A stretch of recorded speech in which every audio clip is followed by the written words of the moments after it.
ምን አይነት ስነ ምግባር ነው ግን እያራመዳችሁ ያላችሁት? ማለት የመጣሁት ብቻዬን አይደለም ከወንድሜ ጋር ነው። ግን ለምንድን ነው ፍፄ እንዳይገባው የሚለው? ማን? ኤፍሬም።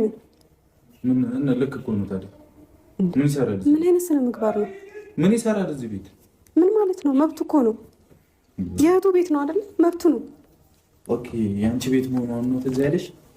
ምንም ቢሆን ኖሬበታለሁ። ስለዚህ እንደፈለገ መግባት ይችላል። ለምንድን ነው በር ላይ የሚቆምበት ምክንያት ምንድን ነው? ቆንጆ መግባታችን ነው። እንዳታስገባው እሺ። ለምንድን ነው ስነ ስርዓት የማይኖርህ አንተ? ምንም ስነ ስርዓት አይደለም። ልክ ስለሆነ ነው። የማያከብረኝን ሰው ቤቴ ማን ስለሆነ ነው ማስገባው? ልክ ነው። ጀግና አንተ ሰዎችን ስታከብር ነው እሺ ልትከበር የምትችለው። እናቴ እኔ ሰውን አከብራለሁ። ለማንኛውም ቃል አውጣ ነው የመጣሁት። ከዚህ በላይ ግን ልክህን አትለፍ እሺ። ስርዓትን ያዝ፣ የምር ስርዓትን ያዝ። ሲቀጥል ደግሞ ትናንትም ያደረግከው ነገር ደስ አይልም በጣም።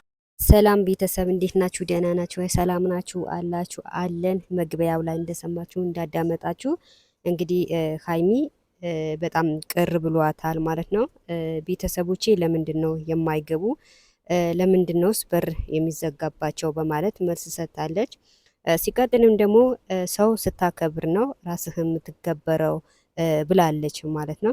እኔ ሀይሚ በምክንያት ነው እኔ ሀይሚን ማድንቃት ማለት ነው። አንዳንድ ሰው እንደተባለ ሰው ሲያክብር ነው ራሱን የሚከበረው ማለት ነው። ሲቀጥልም ደግሞ ቤተሰብ አትግባ ማለት አይቻልም። ሲቀጥልም ደግሞ ወንድሟ ቤተሰቦቿ አትምጡ ማለትም አይቻልም ማለት ነው። እና ቤተሰብ አንዳንዴ ደግሞ እንደተባለው ማለት ነው አንዳንዴ የምንናገራቸው ንግግሮቻችን እንሳሰታለን ማለት ነው።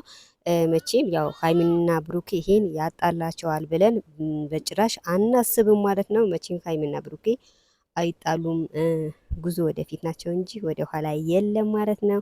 እና ቤተሰብ ያው አንዳንዴ ከሰው ጥሩም መጥፎም እንማራለን ማለት ነው። እና ላይክ ሰብስክራይብ ማድረጋችሁንም እንዳትረሱ ማለት ነው። ላይክ ሰብስክራይብ የምታደርጉ ከልብ አመሰግናለሁ።